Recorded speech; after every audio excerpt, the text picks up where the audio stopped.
A recent check-in by NASA's Chandra X-ray Observatory on a neutron star collision 130 million light-years from Earth has unveiled a new cosmic mystery.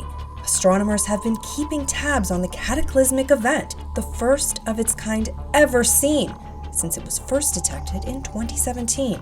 X-rays emitted from the stellar merger peaked and began to fade less than 6 months after the initial discovery, and the afterglow was expected to completely subside by the spring of 2020. But according to new observations, a bright signal is still glowing at the source.